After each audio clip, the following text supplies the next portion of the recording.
Okay, so let us jump over to OneNote page and start. Last time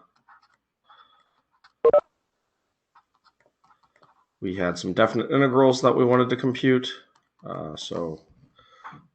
Computing definite integrals.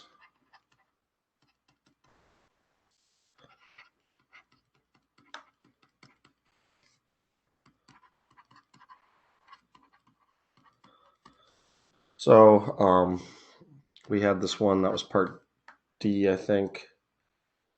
So the integral from 0 to 2.6 of 8.4 e to the 0.4t dt. So the antiderivative formula is straightforward here. It's an exponential function in continuous form, so it'll just be the same function divided by 0.4. So our antiderivative is just that, 8.4 e to the 0.4t divided by 0.4. And then this goes from 0 to 2.6. And you can simplify this. 8 divided by 0.4 is just 21. So this is really 21 e to the 0.4t from 0 to 2.6. And you have to plug both of these in. With polynomials, whenever you have a 0, you can usually just forget about that because it makes everything vanish. But with an exponential, remember, e to the 0 is not 0, it's 1. So we want to plug both of those things in. So we have 21 e to the 0.4 times 2.6 minus 21 e to the 0.4 times 0. So that just becomes 21, the second term. And we end up with, again, this is technically an approximation because I'm just going to stop at two places. This will be 38.41. And that's it for part D. Let's go ahead and look at E. So E was, I think, the integral from 1 to 2 of x cubed plus 3x to the 6th over x to the 4th dx. So what we want to do is we want to rewrite this again using algebra and splitting the terms up over the common denominator. So this will really be the integral from 1 to 2 of x cubed over x to the 4th plus 3x to the 6th over x to the 4th. So we end up with the integral from 1 to 2 of 1 over x plus 3x squared. And then we have two different antiderivative rules for each term. The antiderivative of 1 over x we know to be the natural log of the absolute value of x, and the second term we use the power rule. So add 1 to the exponent and then divide by that number. And 3x cubed over 3 will just simplify to x cubed. So we have the natural log of the absolute value of x plus x cubed from 1 to 2. And again, we want to plug both of those things in and remember to use parentheses. So we'll have the natural log of 2 plus 2 to the third power minus the natural log of 1, which is actually just 0, plus 1 cubed, which is 1. So we have the natural log of 2 plus 8 minus 1, which leaves us with the natural log of 2 plus 7 for our exact value. Approximately, this would come out to 7.69. So that is it for that last example that we were working to finish on last time.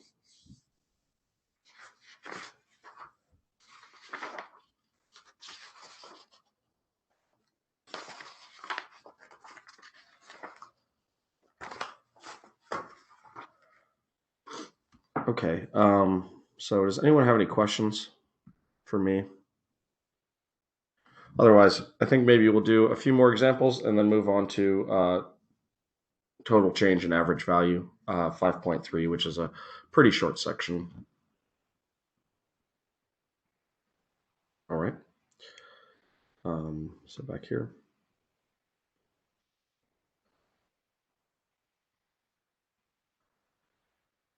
So we're in the habit of practicing, do 4 more examples. So example, compute each definite integral.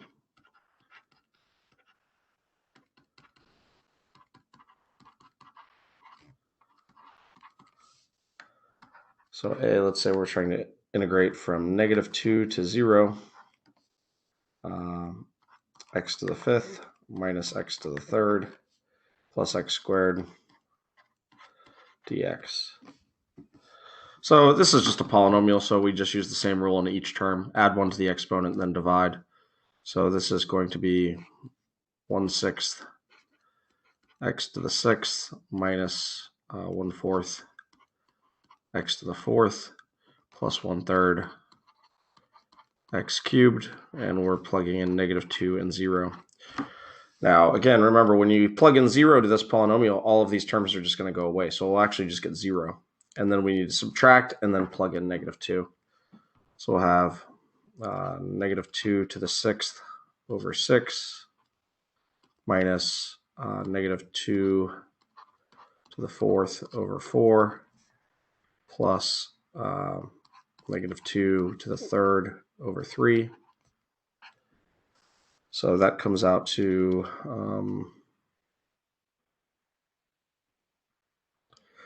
let's see, we want to simplify on the inside maybe. So we have -2 to the 6th, that's 64 over 6. And then 64 over 6 would be 32 over 3.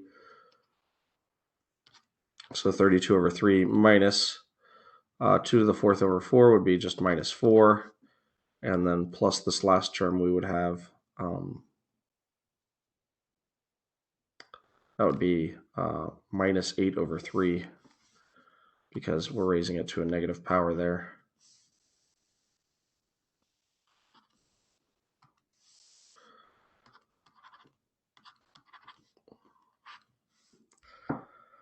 I think so.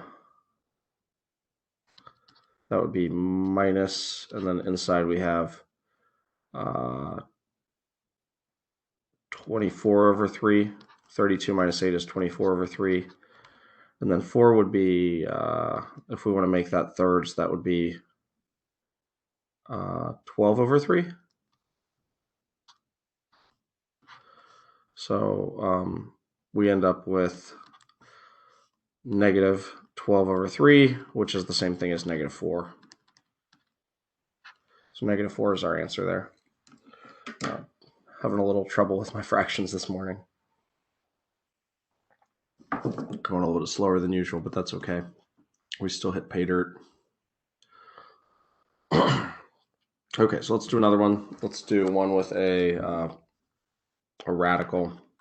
So let's integrate from 1 to 8. The cube root of x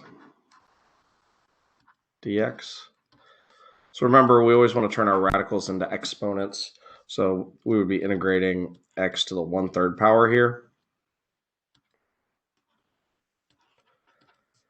And again, what that means is we just add 1 to the power, right? So this would be x to the 4 over 3. And then we would divide by 4 over 3 from 1 to 8. I usually think about it, though, whenever you divide by a fraction, that's equivalent to multiplying by its reciprocal.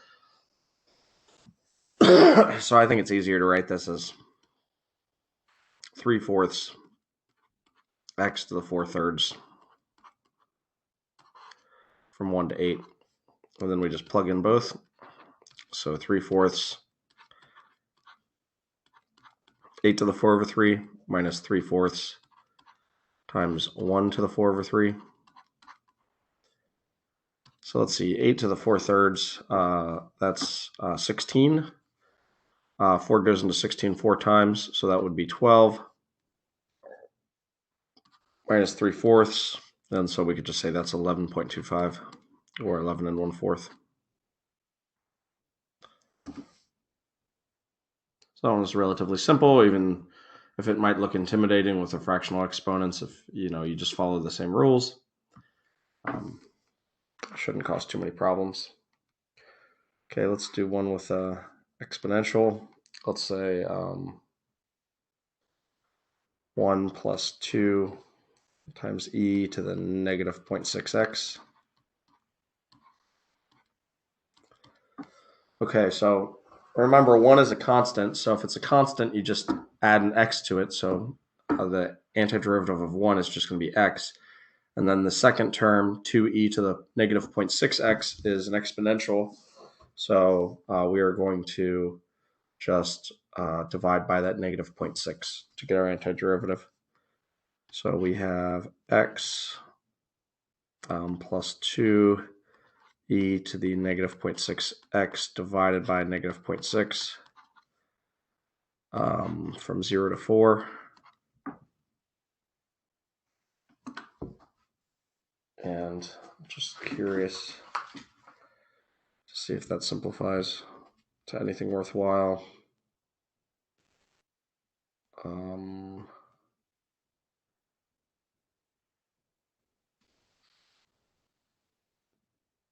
Yeah, 3 1/3. So that would be the same as 10/3. So we can rewrite it like that. So let's write it as x minus, because the negative, 10/3 e to the negative 0.6x from 0 to 4, and then plug things in from there. I just like to rewrite my fractions so they look a little more clean than having decimals inside of fractions. So we're going to plug in the 4 first. So we get 4 minus 10/3 e to the negative 0.6 times 4 minus 0 minus 10/3 e to the negative 0.6 times 0. And I would just punch this into my calculator, and I get about 7.03. So remember, when you have these tricky ones, it might be good to go ahead and utilize a graphing tool or something like that to check that your approximation is right. So let's go ahead and see how we did that previously. So I like to use the computer program Desmos. It's just a website, desmos.com, and then I go to graphing calculators. And then if you type in int, we can enter our limit, 0 to 4. And then the thing is, when you have the argument, the integrand, you just need to make sure to put that in parentheses. Otherwise, it doesn't like the result. So 2e, and then raised to the negative 0.6 x. And then we have a dx. And we get the answer 7.03, which is what we'd written down. So we know our work checks out there. Okay, so let's do one more.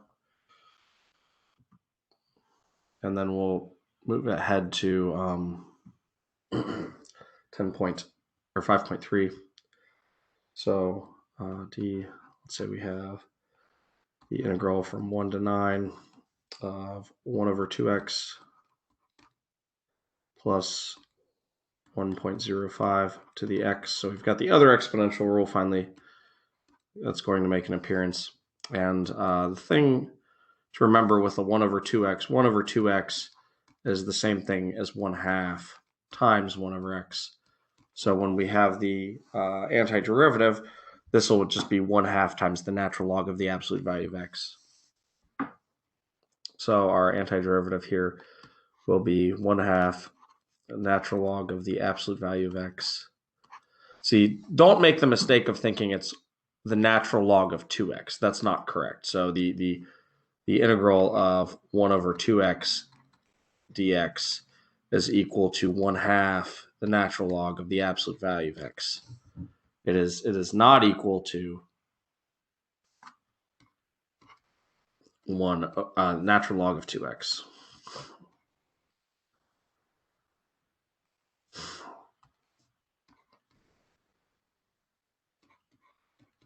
So this is a common mistake.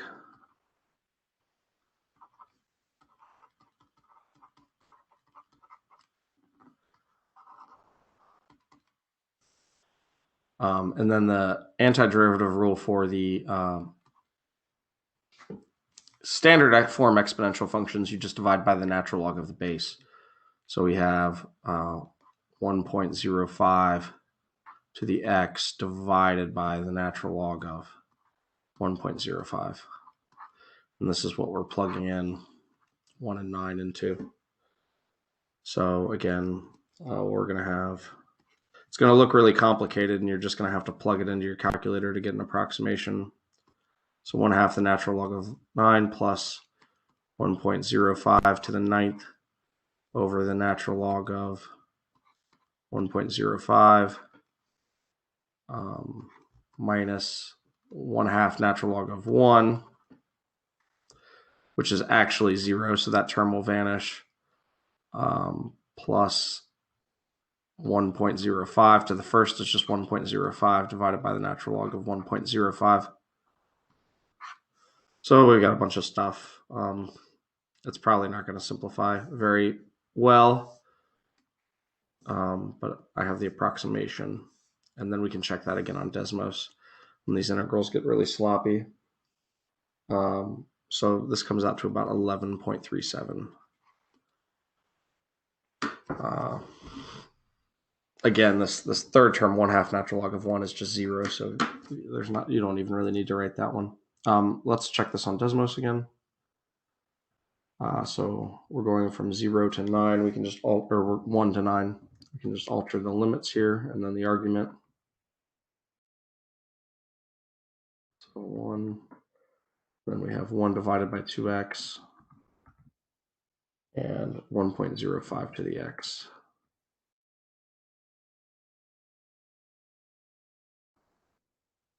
And we get our answer there, 11.37, if you round to 2 spots. Okay, so that's it for the definite integrals. Again, you want to practice as many of these until you're comfortable with the rules as you can. So are there any questions for me so far? Check the chat, see if anyone said anything there. Nope. All right, so what we're going to do now is we're going to move on to 5.3. So we may take a look at the PowerPoint today, and then we'll work at some more examples. But I'll give you the gist of it here. So 5.3 is total change in average value.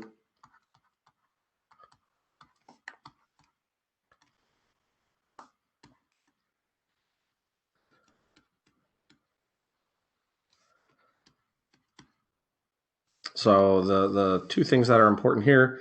So the one is given a rate of change function,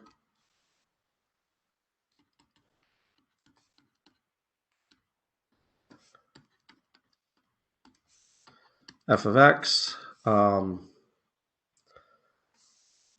then what happens is if you integrate along some interval, you get the total change of the function. So this integral gives the total change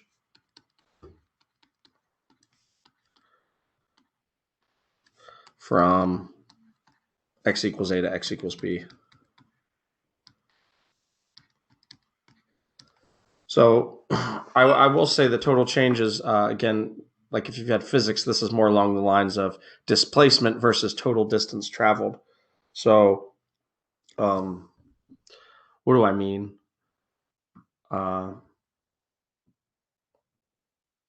So consider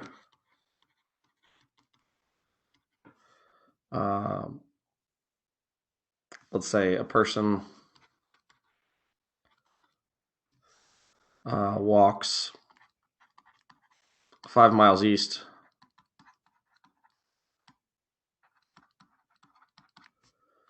then 3 miles west,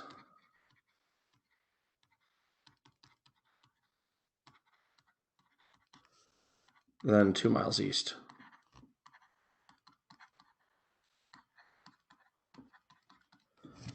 So we can talk about total distance traveled, or we can talk about the total change. So if you think about it, right, what happens? Well, we've got 5 in this direction, and then we've got 3 back in this direction. I guess it would be more like this. And then we've got 2 in this direction. So the total change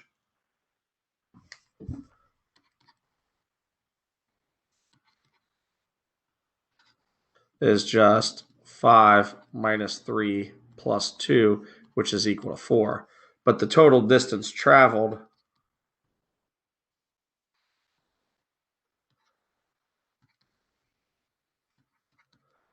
would be different, right? It would be 5 plus 3 plus 2, which would be 10. So the person actually walks 10 miles, but their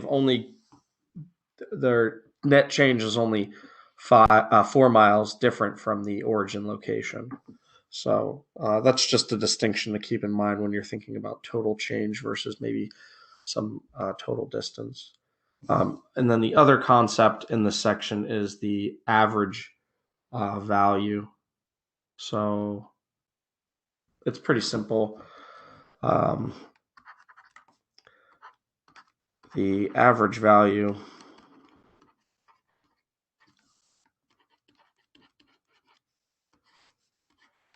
of a function f of x on an interval let's say AB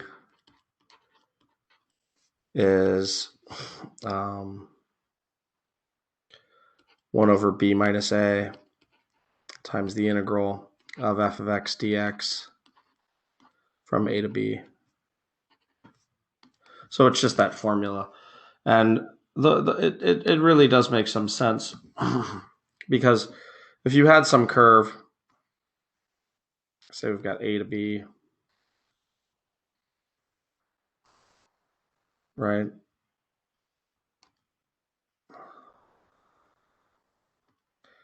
The integral gives this shaded area right here. That's all the integral does. And we could kind of think of if you had a rectangle with the same area. Let's say it had the same area and the same width, but it was a completely constant line. So this where, what is the length? Well, this would be b minus a, because that's the length of the, let's say, the base of the irregular object that has the area.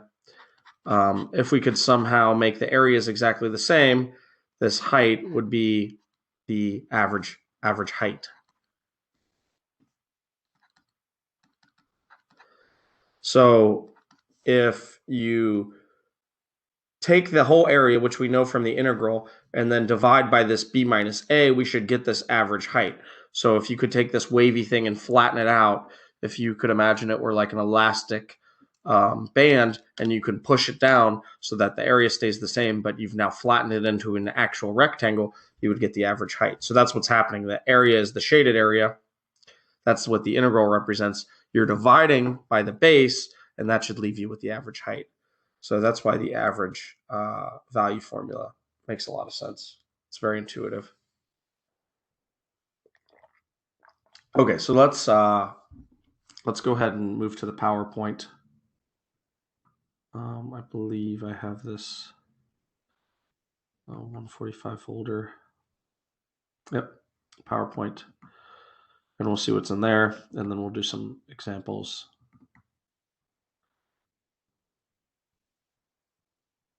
On Wednesday by hand.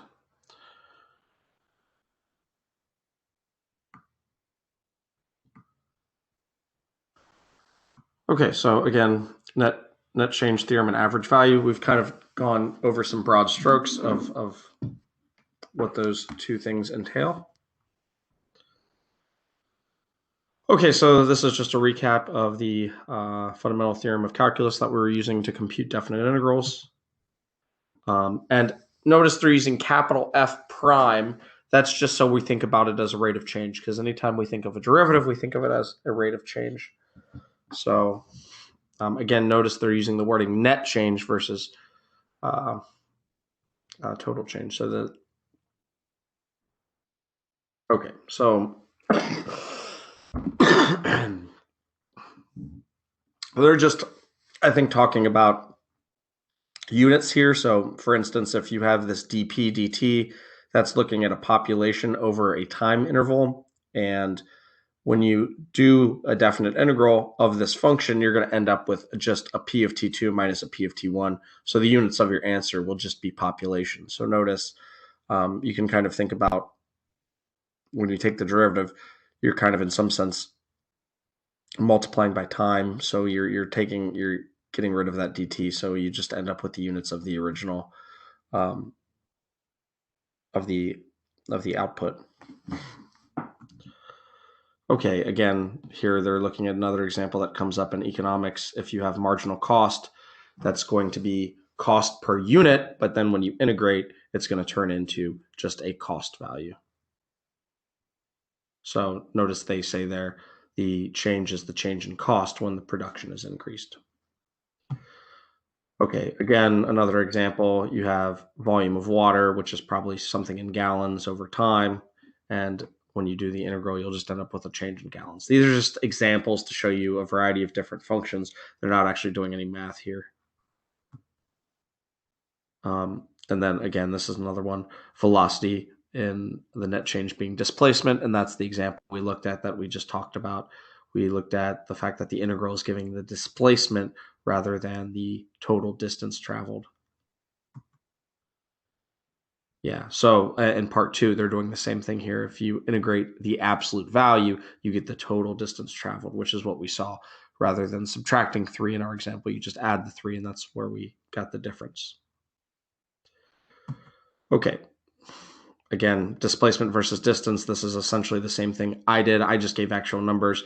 They're giving kind of shapes and subscripted letters, right? So ours was the same sort of scenario.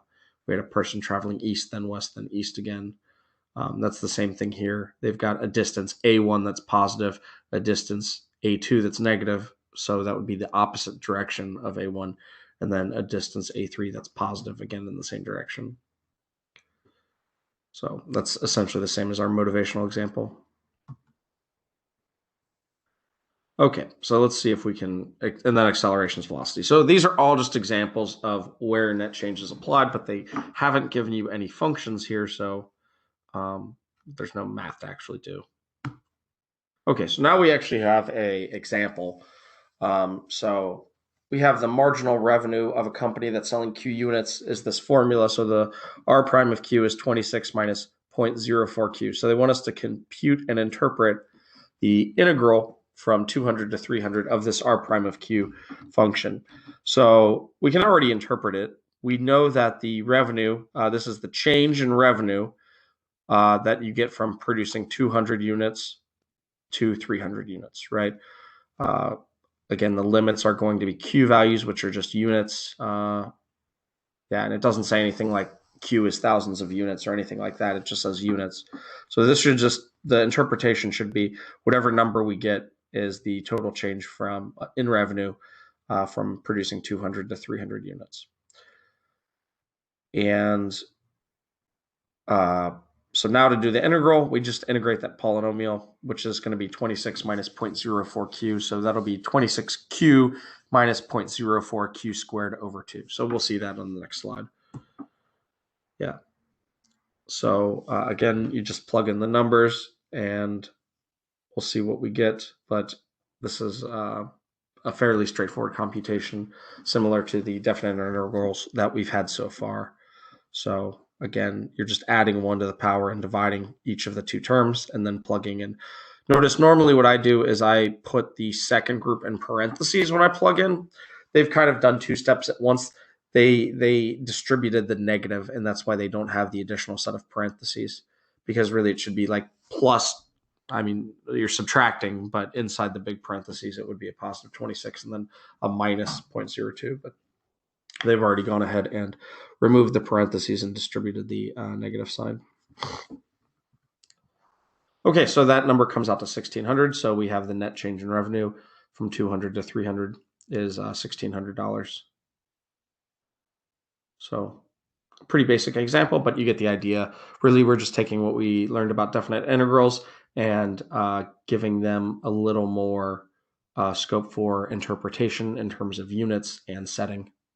And when we get to chapter 6, we'll look at all kinds of cool ways that we use the integral to do a variety of actual applications.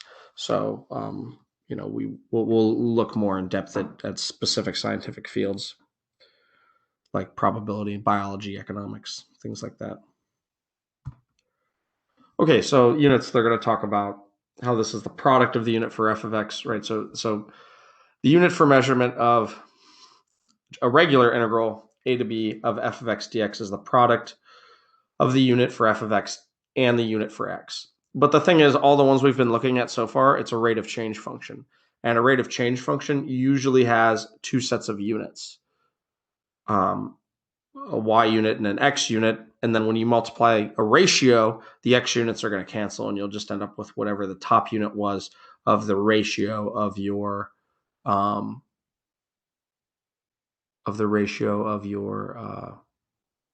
rate of change function. Again, does it make sense for the integral to be a product of units? Certainly it does. What is an integral representing? It's representing an area, right? And how do you calculate an area? Well, if you just think about a quadrilateral, you're doing length times width. So you should have two different units in play. You should have like a vertical unit and then also a horizontal unit. So that's conceptually why you want to think about it as a product of units. If you want to look at why is it, well, we kind of think of the dx as a unit of x and the f of x as a unit for y. So the notation also reminds us that we have a product of units as well. Okay, so in this one here, we've got A of t is the absorption rate of a patient's bloodstream of a drug t hours after the drug is administered. If A of t is in micrograms per milliliters per hour, and t is measured in hours, what units does this A of t dt have? Well, the units of this A of t are quite complicated, right? I'm just going to write it down here real quick. So in this example, we have the A of t. So let's say units of A of t.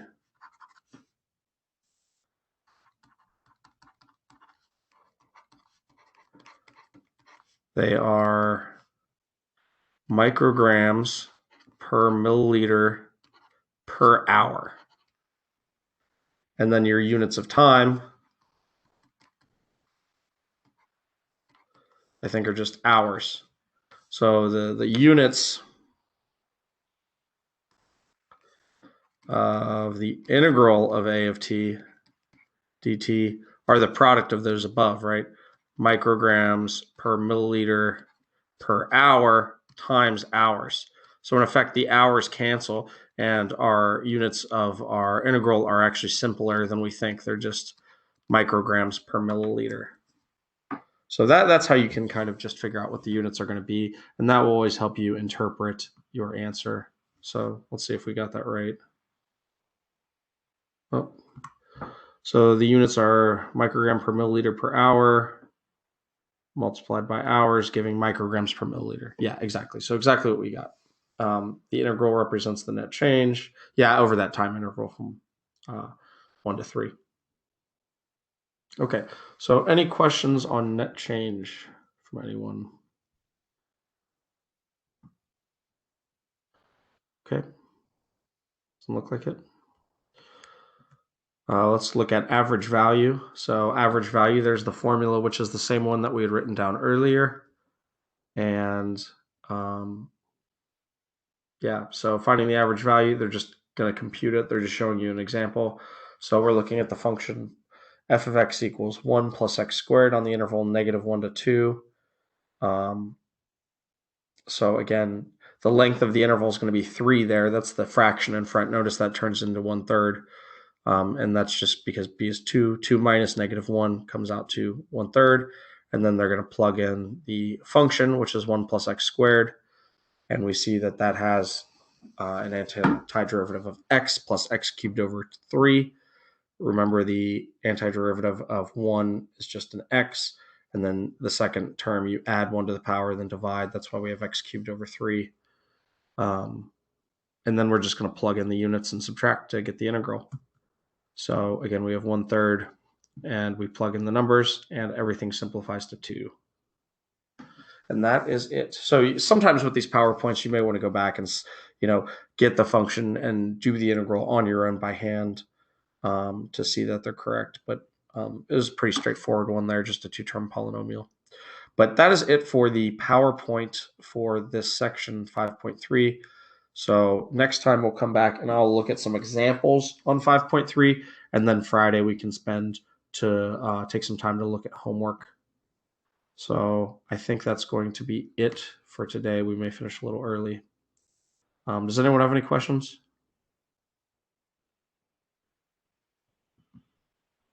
Okay.